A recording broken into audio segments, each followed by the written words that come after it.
Parenting is hard. It can also be rewarding, but getting through the grind to the good stuff can be a real struggle. And all of us could use some inspiration, encouragement, or just a reminder that we aren't alone on this journey. Sometimes even parents need a timeout.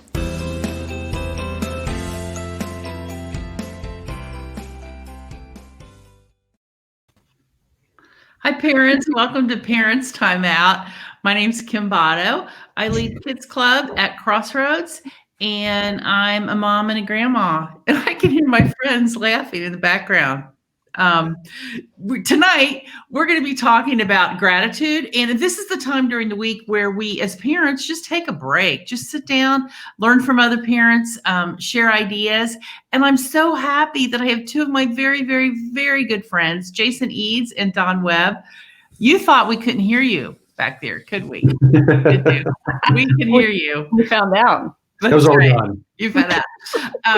So it's Dawn Webb. She leads Kids Club at Florence, and Jason Eads leads our Kids Club site staff. And they have a whole bunch of kids, 7 plus? Not together. We're not together. That's right. They're not married.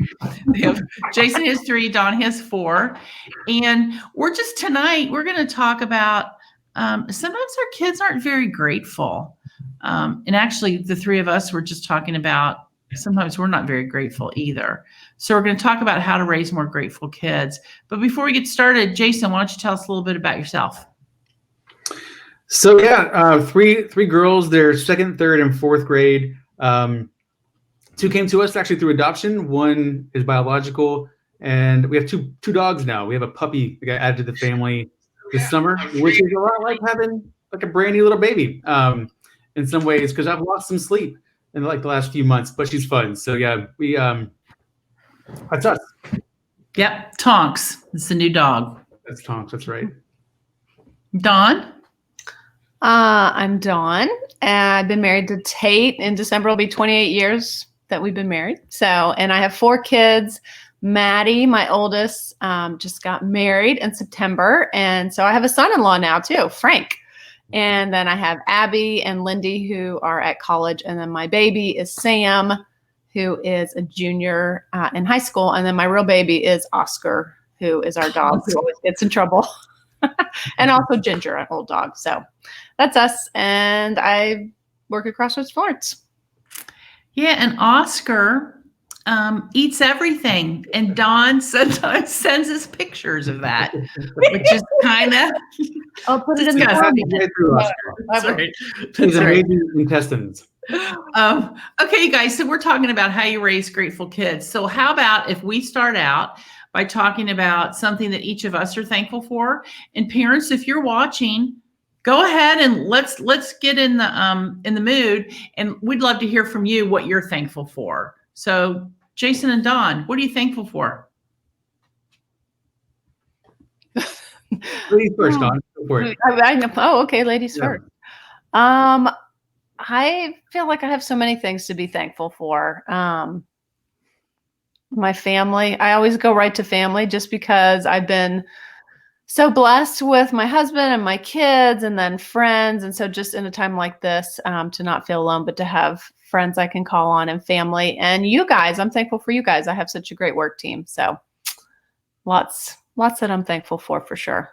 Yeah. Dawn, you kind of took my last one there. I was gonna say it's kind of a stuck up move here, but really I was thinking a minute ago, between you and Kim, and then you can't see her, but Beth Peary right now is behind the scenes and working all the all the buttons and stuff. And I'm thankful for the people God's put in my life who are parents that are further down the road than I am. Lots of really good wisdom that I just get to be around and have access to. And I'm a better person, better parent, better husband. I should mention a minute ago, I'm married to Amy. We've been married 18 years. And I'm just all those things because I get to be around really good people in my work life. So, yeah. Gosh. Well, I was going to say you guys too. I will say we're doing a little getaway this weekend. I'm thankful for that. But you know what? I really am on top of it, it's the people, it's my husband, it's my kids, it's you guys. Like before the show started tonight, we were so busy chatting it up, really talking about things that we're thankful for and having a good time that we almost missed the start of this. So I'm thankful for people that I just like being with, and that's you guys. And you too in the back, Beth. So we're talking about grateful kids. So we all want our kids to be grateful, right? We want them to be appreciative of things that we do and that other people do. So Jason and Dawn, where does it start? How do we do that? I think Dawn knows the answer to this question. You got this. I know all the answers. No, I thought about it a lot, and I think that you can't grateful parents raise grateful kids. So it starts with me, I think. If I'm not grateful, if I'm not modeling what it looks like to be thankful and have a positive attitude and see the good in things, then I can't expect that of my kids. If they're not seeing that in me, then how would they know how to act thankful and grateful? So I think it definitely starts with my own heart, because that is something I have control over. I can't force my kids to feel or think a certain way, but I can have a grateful heart myself, and I can model that to my kids. So that's what I would say. Okay, that's a great idea. Have a grateful heart. What would I look like if I am a parent with a grateful heart? What would I be doing? Well, I think one thing we kind of talked about is like, what's the opposite of a grateful heart? And so I think sometimes thinking about the opposite helps you think about what does a grateful heart look like. So the opposite of that would be, am I always like grumbling and complaining and negative? Like if you think about this time right now, you think about COVID, is my focus everything I've given up and how hard it is and how much I hate it? And when, which it is hard. I'm not saying like you can't, like there are hard things, but is my focus and everything I say and do like negative and grumble, or am I celebrating the good things? Am I still having a cheerful attitude when I can? Am I still thankful for the time I have with my family or the meal I had? So I think it's just like a mindset that's kind of the opposite of grumbling and just seeing the negative in everything. Yeah, it's for sure something that you have to, like, that we're working towards all the time. You don't just wake up and one day you've arrived and you're grateful, or once you reach that point, then you're never ungrateful again. And I think for our kids, I know I often expect way too much of our kids. And I think the more that I focus on good things in my life and I'm aware of what I have to be thankful for, I think it gives me more grace as well to my kids, and it helps me to realize, yeah, they're learning this stuff right now, and I expect often way too much from them, and I don't give them as much grace as they need, and really I need the same kind of grace too. But I think it helps me give more grace the more that I have. At least I'm intentional about being more grateful in my life. Maybe you mentioned grumbling, complaining. Like I might not even be voicing those things, but sometimes paying attention to the things that are going through my brain and my mind about what's in front of me, what I don't have, about the people around me. Those things affect me. And if I'm not aware of what I'm thinking, then it definitely doesn't produce in me thankfulness and gratitude. Yeah. And don't you find that with your kids, like you guys both talking about grumbling, why is it that's the thing then the kids pick up on? We can do all these amazing things. I remember we had a oven that didn't close. We had a bungee cord with a nail around the side of the oven. That's how we kept the oven door closed. And like one day I'm just like, stupid oven. Well, then my kids, every time they talked about the oven, would say, stupid oven. And that was probably not displaying a grateful heart. We have a question from John. And he says, how do you respond to a child who's not showing gratefulness in the moment? Does that ever happen to you guys? No, my kids are perfect. They are always very thankful. When you talked about doing this, I was like, "Ooh, I don't know." Like, ooh, this is tough, because I've been that parent that's been like, "You are the most ungrateful kids I have ever met," and like had to repent later and be like, "Well, you're not really." So I've made that mistake of like in the moment, I think taking something personal where they didn't like what I made them, or I took them to the pool and it took me an hour to get all their floaties together. And as soon as we got there, I'm hot. I want to go back. And you're just like, you're so ungrateful. So I think just don't lash out, maybe because you're taking it personal for some reason. It's like hurt you that they haven't been thankful. But I think giving them the perspective, trying to stay calm, not lash back out at them, but like helping them see the bigger picture, because they're kids. Like Jason was saying, we have this big expectation that they're just gonna be like, wow, thank you, this meal's wonderful and this place is wonderful, and that's just not human nature. So I think helping them see the bigger picture of why this is special, or maybe how their attitude is hurtful. I think kind of slowing down and trying to explain it. I think too, like you talking about, you talk about when they didn't like the dinner, but sometimes it's not that they're being ungrateful. Maybe they're just really tired, or maybe they've had just a really horrible day and they're not being ungrateful. It's just that their mind is somewhere else. And we as parents then have such unrealistic expectations of our kids. What about you, John? Jason, how would you respond to a kid who's not showing gratefulness in the moment? Yeah, I think you mentioned expectations. I think sometimes it's even being aware of what I'm wanting out of the situation. And I think I get disappointed or I get irritated or like whatever it is, because I want them to say, the thing you did for me just now was amazing and great. And I want life on some level from them being aware of what I did for them. And really, I know I know it gets frustrating. We cook meals and then it's good stuff and they won't try it, or they, and I have to remember, again, I'm there on some level to serve my kids, and so there's stuff that I need to do for them at times without expectation of them, jumping up and down with joy, or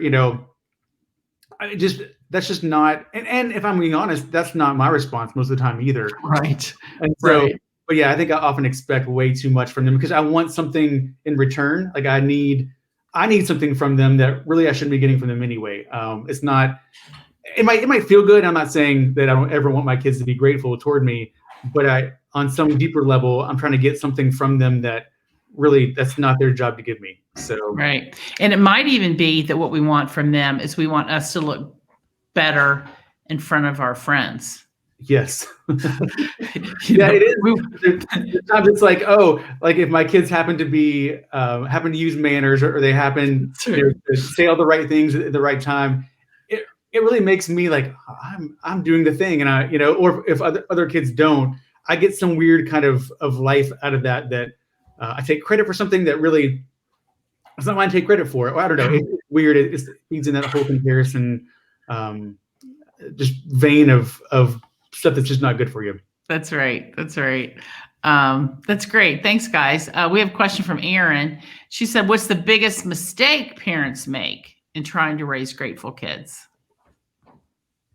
That's a good question. I mean, I think one thing for me is I can fall into the trap of like, I'll buy them things that makes them thankful, and I want them to be whatever it is, blowing up Christmas or whatever, like,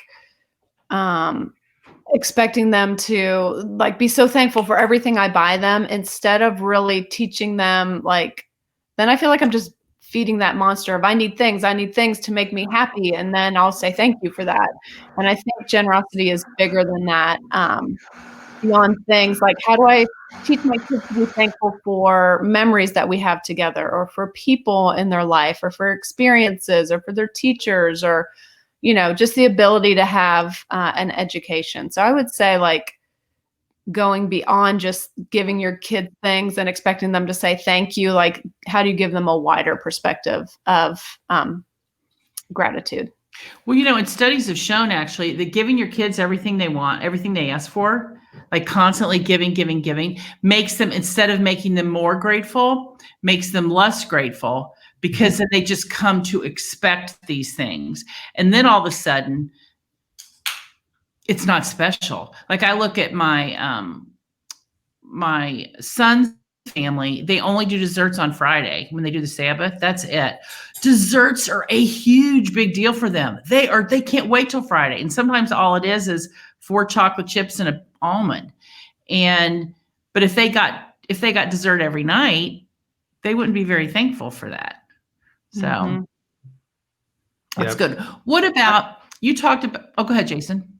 I was gonna say, I think one of the things though that is a danger zone oftentimes is we push our kids quickly to see the bright side of things.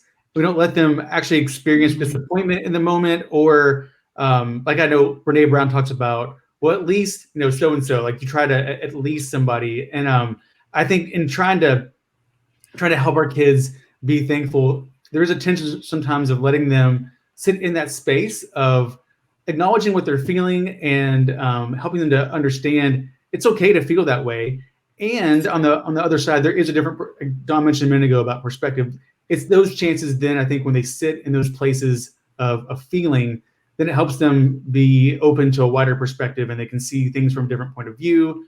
But I think if we push too hard and try to get them, to see the bright side all the time, then I think we do them a disservice. Yeah, because our job as parents actually isn't to make them be happy all the time. Yep.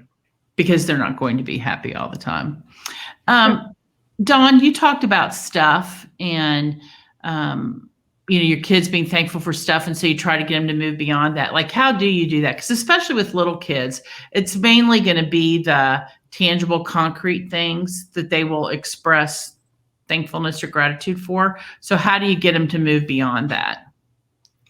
Yeah, I think, with really young kids, they're such concrete thinkers. That's what their brain understands. So that's like the first basic step is being thankful for, if somebody gives you something. But for us, like in our family, we always, at dinner time, always pray and thank God for the day. Like, thank you for this day that I'm alive, like just modeling that consistently. So a day isn't a thing. It's like, you're thanking God that you have a life here on earth. So that was one thing we try to model, is just thanking God for life, for the day. And then I think just moving on to like appreciation for people, for relationships. I feel like even reminiscing about maybe something you did together. Remember that great day that we had together when we just took that walk, or you're being thankful for a time you had with them. So like recently, I would say, something I did was with my oldest that just got married.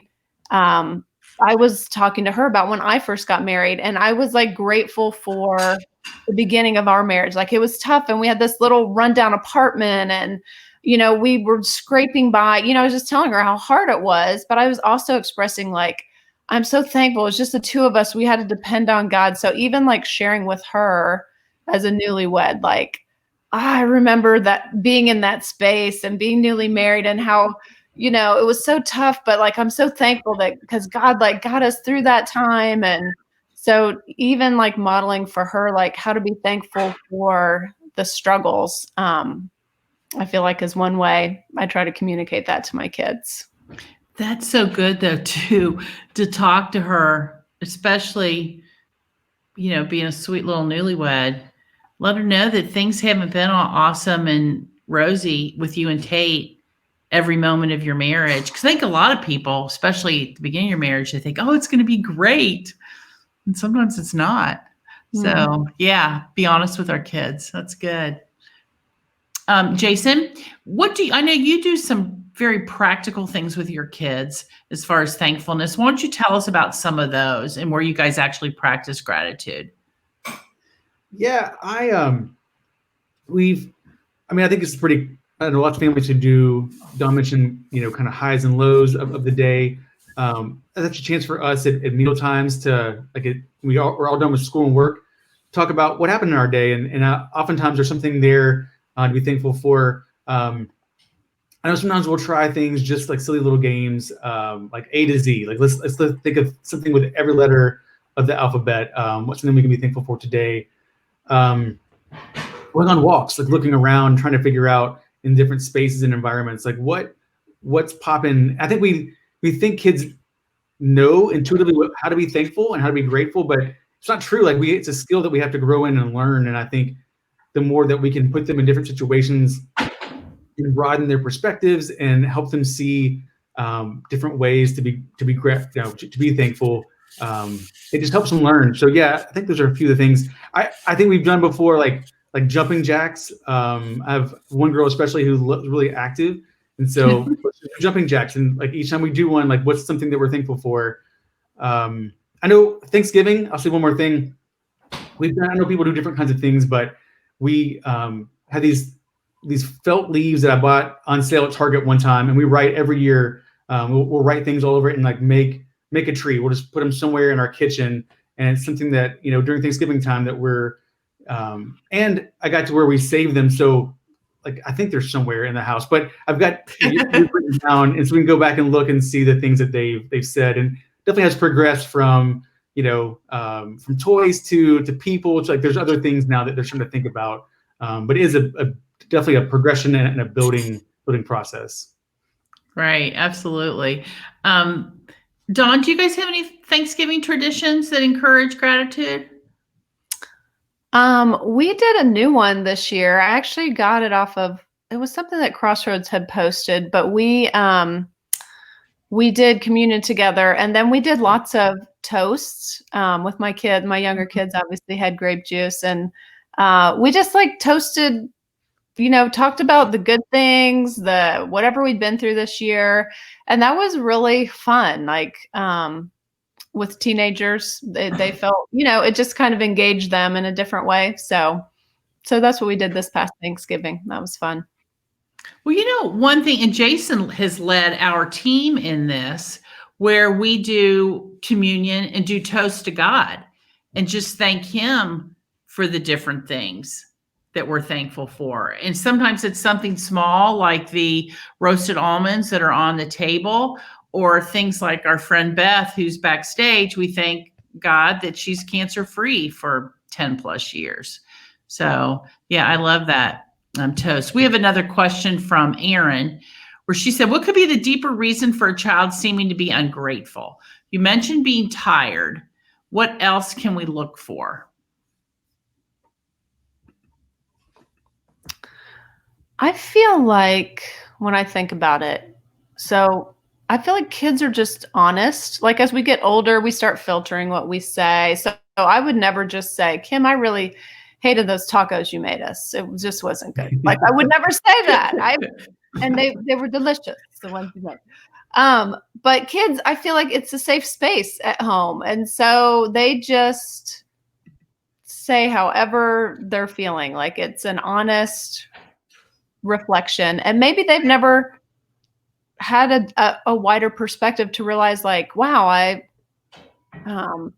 I am blessed. I am safe. I do have, all these things, and they don't realize like life could be so different, or how different it is for somebody else that doesn't have those things in their life. So I don't know. I think some of it's just kids are honest and they just say really how they feel. If they're at Disney and they're hot and they want to go back, they just say, I'm hot. I don't like this, So I think some of it's just kids being honest about how they feel. Which is a good thing. And that's a hard thing to teach when we're trying to teach them to be honest, but then we want them to tell somebody they love a birthday gift that they actually don't. I know I always try to tell my kids, find one good thing that you can say. Like before we go to some place where they're getting gifts, find one good thing you can say about every gift. Because no matter how much that gift might not be exactly what you wanted, you can find one good thing to say. I'll say too, for kids, our two youngest were adopted, one at 10 and one at 16. And I know people would say to me, oh, they must just thank you every day. I'm like, no, not so much. And kids who've been through trauma, or kids that have had really, really hard lives, sometimes they don't even know how to they're so in survival mode. They don't even know how to express gratitude for anything, because they don't know how long it's going to last. And so depending on a kid's background, that also might be a reason that they just don't express gratitude. And I love that Dawn mentioned that kids are just honest. I think we forget as adults what it's like to be a kid, and we have the curse of knowledge. And we know, you mentioned Disneyland, like, you know how much it costs, you know what the value of a dollar means, and we think all of a sudden our kids know these things too, and we assume and project upon them this understanding or this knowledge that they don't really have. Like, they don't get the enormity of what like that might cost, but I think we forget that sometimes with our kids, and we just expect them to know these things and to respond in a way that we would want ourselves to respond, which, if we're honest, we most often don't respond that way either. But yeah, I think we just forget that kids don't often know these things. Right. I think another thing too, I've heard the quote, comparison is the thief of joy. And I feel like with social media, as your kids get older too, there's even more like an unrealistic, you see, well, this person has this, or this person's doing all these great things, and I'm just sitting home not doing that. And it's easy to, like, that becomes your measure of happiness. So I think helping your kids have a realistic expectation, and what is it to be joyful? What do we really, what can we achieve without, like, is that a realistic picture, what your friends are posting, or how, magical their life seems? So I think helping them not compare themselves to what everybody else's wonderful life looks like.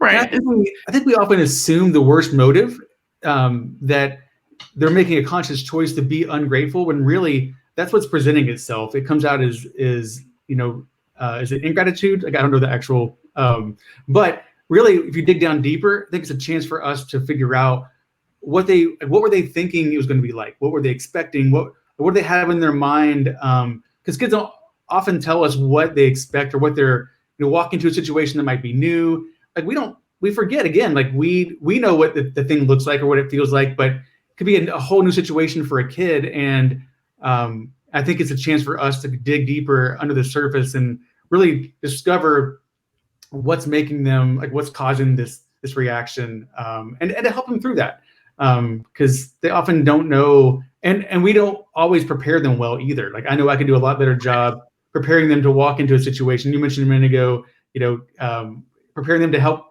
get gifts and what to say. But yeah, I think I too often just expect them, like, they're somehow just going to know in the right moment. But really, it's my job to help them get prepared, and learn. And get them grace when they don't do it the way that that we want them to. Right. To grow. Jason, that made me think, you were talking about dig deeper, and one of our favorite quotes that we talk about all the time from Karen Purvis is connect before you correct. And so I think, Aaron, to your question about the deeper reason, sometimes if a kid appears, ungrateful, if they're just I think just doing the connect piece, like saying, man, you seem really disappointed we're having that for dinner. Or sometimes what you'll get, just so you're connecting with them, you seem disappointed. Sometimes they'll come right back to you and then just say, no, it's just that today my best friend Susie didn't sit with me at lunchtime and I'm still upset about it. Or, I mean, I've used that so many times where I don't even get to the correction piece, because when you do the connection part where you're trying to name their feelings, like, oh, you seem angry or disappointed, a lot of times then they'll correct you and tell you what's really going on with them. So I think just giving them some space is good. One thing at the beginning we were talking about, really, gratitude isn't something you just teach your kids. They learn it from watching us being grateful. So Jason and Don, what do you do personally as adults to cultivate this spirit of gratitude and gratefulness? I was just thinking, I mean, we've done things where we write down things that we're thankful for. But one thing we try to do with our kids is, and my husband is even better at this than me, is like telling our kids like what we're grateful for them about. Like, I'm grateful how kind you are always to drive your brother to school, or whatever it is. Like, being sure that we talked about modeling, like, what am I telling my kids that I'm thankful for them for? Like, whatever it is, a good attitude, or how they, put their dishes away. Just simple things like being sure that I'm expressing gratitude for the way that they're acting or being, or special qualities about them. Yeah, then that's teaching them how to do it. That's good. What about you, Jason? Yeah, I was thinking a minute ago as John was talking, I just noticed as you were asking that question, I think in some ways when I think about being thankful to God, that seems almost like childlike and almost simple. But really, I think it's I often start. What's helpful for me is just if my attitude is off, or I just need, my mind is cluttered. I'm feeling lots of different things. I think starting at a place of thankfulness and just asking God, like, hey, help me think about right now some things that I wouldn't normally think about, to be thankful. Or so look around this space here, like what would inspire me to be thankful. And in doing that, I think it leads to clarity. I think it helps me to sort through what I'm feeling. It helps me to sort through some of the confusion maybe, or some of the, like, whatever's going on. But I think it really isn't, might be a simple thing, but maybe it is kind of childlike, but it is something that helps my heart when I start just listing things, or trying to make myself aware of what I can be thankful for. It changes my whole point of view. It takes me, I think, from thinking about myself and my own whatever's going on, and it puts me in a different spot to see things differently, and to respond differently. So just as simply as making a list, I think is helpful. Well, and making a list, there are health benefits to that.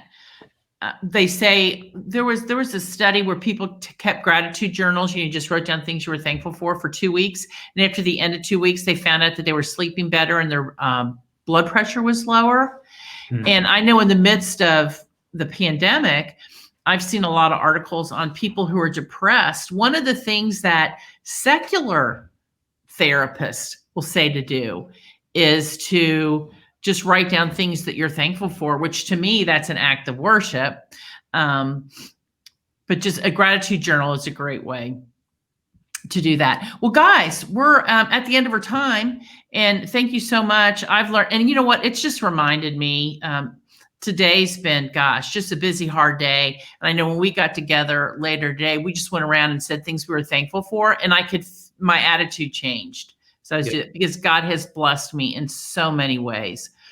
And there's a great book, Raising Grateful Kids in an Entitled World. And it's written by Kristen Welch. And she has a great quote at the end of this book. And this is just her hope and dreams for her family. And Beth's going to drop it in the comments. But she says, and this is my hope. So for the families, this is our prayer for you. And she said, I would love for my kids to say one day they're grateful for their lives because their dad and I were grateful for ours. I want them to have memories of me thanking God for all he's done. I want them to catch me writing thank you notes and being generous with my time and money because God has been generous with me. But most of all, I want my children to know that we wanted them to resist the current of our culture and choose a lifestyle of gratitude because we love them deeply and completely. So that's where it comes from. And so parents, that's my hope for you, that especially in these days are hard, that there are things that you're thankful for. Go ahead and start writing a gratitude journal. Also, the Crossroads Church app has a gratitude section on there where if you're just stuck, go to Crossroads Church on your favorite app store. It's free. Download it, and it will go through some different things you can do. I think today it was like write down something that made you laugh. So anyway, I would love, go ahead now, as we're signing off, write something that you're thankful for. I'll say Jason and Dawn and Beth in the back, I am thankful for you. Looking at some of the people that are on here, our friend Bethany and Jen Kendall and Jennifer Baker. I mean, just some of our just favorite people, Jennifer Osborne, Aaron and John, of course. We are thankful for you. So have a great night. Have a great Thanksgiving. And yeah, I feel better just after this. So, good night, parents. And thanks, Beth, in the back. Good Good night.